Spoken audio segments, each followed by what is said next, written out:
reformas que eu estava falando. Olha só, o Vietnã, eu vou tocar, uma nação comunista, o Vietnã, fazendo reforma administrativa que a missão também quer fazer, né?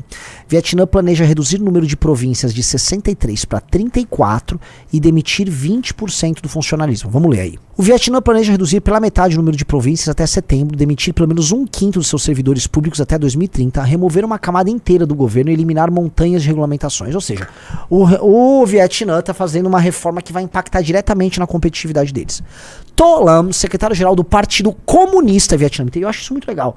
São reformas que o Partido Comunista do Vietnã está propondo. Tá? E aí a gente estuda um pouquinho do modelo de crescimento econômico, inclusive os instrumentos que esses países dispuseram para crescer, chinês, eu pego o caso do Vietnã, e são instrumentos muito parecidos em muitos casos com a gente, né? Ou seja, tem rigor fiscal, tem cultura de poupança e tem investimento pesado para que, ou vamos dizer, a fome, a vontade capitalista dos agentes das empresas nos seus respectivos países possa, né, se fazer valer, e vem dando certo, tanto para a China quanto para o Vietnã. Ambos experiências comunistas, tá? São experiências comunistas que na hora de administrar o próprio país são mais responsáveis do que muito liberal em país capitalista. Tá? Então, To Lam, secretário-geral do Partido Comunista Vietnamita, deu sinal verde ao ousado plano de reestruturação no sábado, ao assinar a Resolução 60 do Comitê Central. Com essa assinatura, o número de províncias e cidades será reduzido de 63 para 34, coisa que a missão vem propondo, e aí tem gente que fala, que absurdo! Com essa assinatura, o número de províncias e cidades será reduzido. Já falei. À medida que ministérios e comunas também se fundem, pelo menos 20% dos empregos públicos serão eliminados nos próximos 5 anos. E entendam, gente, vários empregos privados vão desaparecer por conta da inteligência artificial, certo? E não é porque a inteligência artificial é má, é porque os ganhos de produtividade gerados por ela vão substituir a necessidade da contratação de gente. Isso vai atingir o setor público. Agora, será que os sindicatos do funcionalismo e será que os agentes do governo vão fazer o mesmo que os vietnamitas estão fazendo, ajustando, ajeitando, focando em competitividade? Tô curioso para ver o caso brasileiro. Pelo menos 20% dos empregos públicos serão eliminados nos próximos 5 anos. As instituições do partido também serão submetidas a uma reorganização em larga escala. Os arquitetos do plano falam em inaugurar uma nova era em janeiro, quando a próxima leva de líderes partidários será eleita para definir as principais agendas do país. To Lam acelerou o movimento após assumir o poder há 8 meses, após o falecimento de seu antecessor, Nguyen Phu Trong, o secretário-geral do partido com mais tempo no cargo, 13 anos. Trata-se da reestruturação mais ambiciosa do país desde as reformas de Doi Moi, defendidas em 86. To Lam foi citado pela mídia local que o tamanho da economia em 2023 será 96 vezes maior do que o de 86. Comparado a outros países do Sudeste Asiático, o produto interno bruto do Vietnã em dólares de 2024 foi 3,3 vezes maior que o de 2010. Essa é uma taxa de crescimento mais rápida que a das Filipinas, que foi de 2,2, Malásia 1,7 e Tailândia 1,6. O PFMI prevê que o PIB do Vietnã superará o da Tailândia e da Malásia em 2028. Desce mais um pouco. O Vietnã almeja um crescimento econômico de 8% em 25 e de pelo menos 10% nos anos seguintes, apesar da incerteza que agora que a economia do Vietnã é fortemente dependente de exportações e investimentos estrangeiros. Os Estados Unidos compram quase 30% das exportações do país. O governo veio... Beleza. Percebe que o Vietnã ele pensa em planejamento de longo prazo e ele está ostentando altas taxas de crescimento porque eles adotaram uma forte política de exportação de produtos industrializados. Eu conversei com várias pessoas sobre a experiência vietnamita, tá? Eu conversei com um americano que participa de feiras internacionais e que conhece muito bem esse processo de industrialização na China. Ele explicou o método Vietnã. Tá? O método Vietnã é o seguinte, olha só que interessante. Eles checam, né, todas as empresas que estão instalando operações na China, ou que têm operações previamente instaladas na China. Então tem uma empresa americana que produz, sei lá, brinquedos na China. Ele chega para essa empresa e fala, a gente te oferece um monte de coisa. Você se instala no Vietnã e não precisa tirar a produção toda da China. Manda um pouquinho e de preferência me manda as suas operações menos complexas. Por quê? Porque o Vietnã não dispõe da mão de obra nem da capacidade instalada tecnológica que hoje a China dispõe. A China ela é muito competitiva em termos de preço, só que acima de tudo a China tem uma capacidade instalada formidável, uma massa de engenheiros muito boas formada ano a ano, tá? E tecnologia hoje, tem muitas empresas, tem aquilo que eu falei, aquele patrimônio que o Brasil vem perdendo, um patrimônio de cérebro, de tecnologia, de patente. As empresas chinesas têm. O Vietnã não, ainda. Então o Vietnã fala, me manda a parte menos complexa, me manda manda 10% da sua operação, me manda 20% da sua operação e deixa lá. Só que eles estão há anos fazendo isso. Então uma empresa está indo para a China, monta um pouquinho aqui no Vietnã. E aí a China vai e concorre com preços mais baixos, ou seja, ele é uma alternativa barata à China, e exporta esses produtos para os Estados Unidos. Inclusive o Vietnã, ele foi agora alvo da ação do Trump, tá? E aí estão fechando agora um acordo com o Trump, porque se o Trump quiser, o Trump quebra o Vietnã. E o Vietnã vai fechar um acordo com os Estados Unidos, sim, é bom pro Vietnã. A Índia adota uma política similar também, de roubar parte da industrialização chinesa, como forma de criar um equilíbrio que é benéfico para os Estados Unidos, por exemplo, que retira da China a concentração dessas empresas, mas a própria China também quer. A China não quer ser só o fabricão do mundo, ela quer ter grandes marcas, ela quer ter tecnologia, ela quer ter a grande margem. Não adianta você só ter o volume se você não tiver a margem. Antigamente, até, sei lá, 15 anos atrás, a China tinha o volume, mas a margem ficava nos Estados Unidos. Sabe, quando vocês compram um iPhone, né, ele é assim, designed in California, produced in China. O design dele é californiano, a tecnologia é californiana, é americana, mas ele é produzido na China, certo? A margem, por mais que o processo industrial da Apple e com as empresas ligadas a ela lá na China seja formidável, tá? A Apple tem algumas técnicas produtivas mais geniais que tem, por exemplo, eles fazem os MacBooks, eles usinam um bloco, então eles têm máquinas que fazem a usinagem de blocos de alumínio num bloco só. Eliminam vários processos de estamparia, montagem, parafusagem. Então, eles fazem isso, é um negócio sensacional. Eles conseguiram fazer em alta produtividade um processo que era considerado um processo lento. A margem, o grosso da margem fica nos Estados Unidos. A China e começou. E aí hoje eles têm produtos com margem, marcas com margem, alta tecnologia. E beleza, aí algumas fábricas eles vão perder para o Sudeste Asiático e para outras regiões. Onde eu quero chegar? Como nós fica nessa história? Como é que a gente fica nessa história? Já parou pra pensar? Porque a gente não tem nem indústria com tecnologia, nem indústria sem tecnologia. Nossos serviços são uma merda. Salvo raras exceções, nossos produtos exportados são commodity. Então, e aí? Será que a gente não vai ter que imitar o Vietnã em muitos termos? Veja, se for pegar, põe ranking PISA, Vietnã e Brasil. Preparem-se pro susto. O Vietnã começou simplesmente com um país paupérrimo, filho da famosa guerra do Vietnã, comunista, todo detonado, até nos anos... Imagina ir pro Vietnã nos anos 90. O Vietnã... Tinha um tweet famoso comparando o Vietnã com o Brasil. Você lembra disso? Sim. Bom, no ranking PISA, o melhor estudante brasileiro não é melhor do que o pior estudante vietnamita. Se não me engano, era isso o post que tinha ali do PISA, que todo mundo comparou. Eles estão produzindo capital humano de qualidade, nós não. Eles estão produzindo capital... Ó, aqui, ó.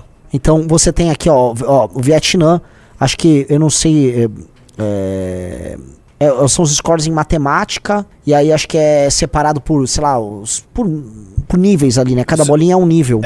Os piores 20% do Brasil, depois os outros 20%, e aqui os melhores 20% do Brasil. Os melhores 20% do Brasil pareiam com os medianos da Turquia, ali da Turquia. E são piores do que os 20, são quase tão equiparados aos piores do Vietnã.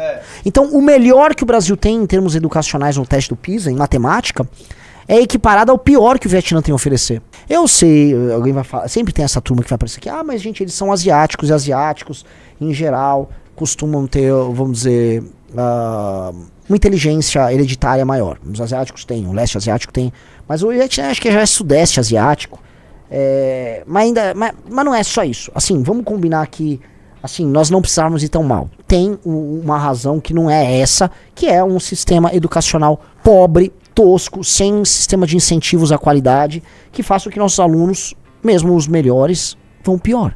E aí, cara, quando a gente compara nesses testes, é uma vergonha pra gente. Então o Vietnã, pelo que tá pintando, em 20 anos, o Vietnã não será mais só um fabricão, entendeu, Rizzo? Sim. Ele vai estar agregando tecnologia, ele vai ser outro tigre asiático com qualidade de vida decente, que a gente vai ficar falando igual a gente fala da Malásia, igual a gente, não digo um Singapura e Hong Kong, que ele já é outra coisa, né? São pequenininhos demais. Mas já tá falando eles equiparados aos tigres asiáticos, porque o mundo deste século é asiático. O mundo deste século é asiático. Um cara falou, essa desculpa de asiáticos não cola, olha os turcos ali humilhando o Brasil. Os turcos também, superiores ao Brasil. O segundo grau aqui do Brasil equipara com a média pior, do pior média do OCDE. Não, a gente, assim, se você não tem gente com proficiência em matemática, o ranking do PISA mostra isso. O brasileiro não consegue... O nível do matemático do brasileiro é tão baixo que, se não me engano, 72% dos brasileiros não têm condições de exercer a cidadania com aquele nível de matemática. Como é que você vai formar engenheiro Como é que você vai formar programador com isso? Como é que você vai participar desse mundo, gente? Você não participa desse mundo. Um cara mandou: Turquia fica na Ásia, para de ficar preso na questão geográfica. Quem é um turco hoje? Um turco é uma mistura de povos anatólicos, com gregos, com um pouco de turcos mesmo, né? Turcos oriundos lá da Ásia, das montanhas altaicas, com alguma coisa, talvez, alguma coisa árabe, alguma coisa persa, alguma coisa armênia. Ali é um caldeirão de gente, né? Mas aquele lugar já era habitado antes. O mestre falou: tem que se formar primeiramente bons professores de matemática. São bons professores de matemática. Estímulos, e olha só, como as famílias no Brasil sequer dão valor à educação, eu já comentei antes, a família, o problema começa na família. A família do brasileiro não dá valor à educação. Então você vai ter que criar estímulos de recompensa para as famílias dos alunos. O Guto entrou com os projetos nesse sentido, de premiar as famílias cujos filhos têm desempenhos acima da média. A gente já fez projetos nisso. Você vai ter que criar sistema de incentivo para o professor, para a escola e para a família do aluno. Todo mundo vai ter que ser meio que recompensado. E eu vou te falar, se você criar esses sistemas de desempenho e isso dá conta, isso se paga. Você fala: como se paga? Eu não estou falando que se paga no futuro, com o aluno se tornando um bom profissional, com uma boa produtividade, aumentando a produtividade do trabalhador brasileiro médio. Não. Eu estou falando que automaticamente uma família que está focada em ter um filho performando bem na escola é uma família que vai ter filho fora do crime, filho fora da droga. A família como um todo vai estar com um propósito, vai estar fechada em si. É tudo melhor. Você cria uma relação diferente da comunidade com a escola. É tudo superior. É tudo melhor. Então o sistema, como o brasileiro não vê naturalmente vantagem na educação, e é por isso que nasce o Bobson. O nosso Bobson nasce disso. A gente vai ter que criar sistemas de incentivo para o brasileiro ver, levar vantagem. Ele vai ter que levar vantagem em ver os filhos tendo bom desempenho, o professor tem que levar vantagem e o diretor da escola pública todo mundo tem que levar vantagem, porque aí todo mundo leva vantagem, todo mundo, beleza, esse é o jogo. Na Ásia não é assim, porque assim, existe uma cultura até opressiva de desempenho educacional. Na Coreia é opressivo. E o que acontece? Naturalmente, porque a distribuição de inteligência entre os indivíduos ela é desigual, algumas pessoas vão passar em alguns vestibulares e vão para algumas faculdades melhores e vão conseguir empregos melhores. Outros não. Então algumas pessoas vão ficar permanentemente frustradas. Isso acontece demais na Ásia. E estuda, e se mata de estudar, e é burnout, e é aquela cobrança e não consegue se realizar. Porque às vezes o cara não tem as aptidões necessárias, mesmo se esforçando muito, para ser um cara a passar numa grande prova. Mas, eventualmente, o cara pode ser um bom comunicador, e ele pode ser um bom vendedor, ele pode ganhar dinheiro com outras coisas. Sabe? A vida não é um vestibular. Só que você tem essa questão muito opressiva na Ásia. Isso é profundamente opressivo. Mas é melhor uma cultura opressiva, e esse é o ponto, que pressiona e as pessoas compram essa cultura opressiva, do que uma cultura que não dá valor à educação. E nós não damos valor à educação no Brasil. E isso é verdade. Isso é verdade, isso é concreto. O brasileiro não dá valor à educação. Na lista de preocupações do brasileiro, a educação está lá embaixo. Um cara mandou: então a solução é importar esses caras fracassados aqui no Brasil para dar um boost no mercado? Olha, a gente nem falou ainda de questão migratória no Livro Amarelo, e eu acho que o Brasil ainda não está inserido nisso, mas vai, porque o século XX, esse século agora 21, é um século de pressão migratória no terceiro mundo. Mas eu acho assim, se quiser termos migração, tem que ser assim, talvez um STA, um teste igual tem nos Estados Unidos. Vai fazer um vestibular. Qual o critério? Pode vir de qualquer lugar do mundo. Qualquer lugar do mundo. Prestou um puta vestibular aqui, mostrou que é um capital humano de qualidade, você é bem-vindo. Antecedentes criminais e um puta teste. Só aceitamos isso. No fundo, não é isso que acontece nos Estados Unidos. Aquele visto que estão reclamando, que até alguns indianos conseguem burlar, o visto para talentos e tal. Os Estados Unidos, eles têm uma posição confortável. Eles têm um problema migratório de gente oriunda do terceiro mundo, das Américas, que cruza a fronteira do México. Agora, grande parte da imigração indiana e asiática nos Estados Unidos é de capital humano de qualidade. A tranqueira vai para a Europa. A Europa tá pegando tranqueira. A galera que vai para os Estados Unidos é boa. Você vai pegar desde os nigerianos que vão para lá, você vai pegar os iranianos que vão para lá, você vai pegar os indianos, você vai pegar os chineses, os vietnamitas. Cara, em geral é capital humano de qualidade. Matheus Lira, Renan, você concorda que o Brasil precisa criar uma indústria de semicondutores? Sim. O Brasil precisa criar uma indústria de semicondutores. O Brasil ele tem que desenvolver uma série de componentes e tecnologias estratégicas para não depender das potências chinesa e norte-americana. E o Brasil tem que pensar, no horizonte de alguns anos, em voltar a ter uma indústria bélica poderosíssima. A gente já foi o 5º maior exportador do mundo em termos de indústria bélica. E ter uma bomba atômica. Sim. Vai precisar. Vai precisar. Isso se quiser ser respeitado. Ah, ser rico, ser respeitado? Ser rico, ser respeitado. Sim, você é convidado pra festa, assim, tal. Agora, pra não pisarem no teu calo, você tem que ter uma bomba.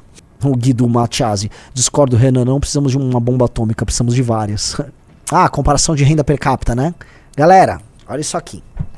Isso aqui é a renda per capita dos anos 70 até agora, Brasil versus Vietnã. Repara uma coisa, olha só. O Brasil começa lá nos 70, o Brasil é o azul. Vai lá, tal, gera estagnação nos anos 80, vem o plano real, melhora a renda per capita do brasileiro, vem aquelas crises que o mundo passou e os países em desenvolvimento lá no final dos anos 90, começo dos anos 2000, boom das commodities, bancarização do Brasil, vai aquele salto, chega 2010, auge do governo do PT. O Brasil não fez as reformas, ficou se enganando, ficou achando que ia bombar e vai dar tudo certo, tal.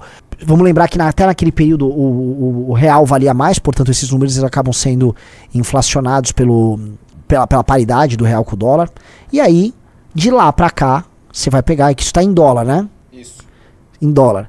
De lá pra cá, quando estoura a crise do PT, aquele crescimento de mentira que a gente teve no período do PT, olha como a renda per capita do Brasil despenca de 2010 pra cá. Isso chama-se efeito PT. É o efeito Dilma, que os petistas nunca vão conseguir... tá? Pois bem, olha o Vietnã. O Vietnã ainda tem uma renda per capita menor do que a nossa. Mas é questão de tempo. É questão de tempo. O Vietnã vai buscar a gente e vai passar.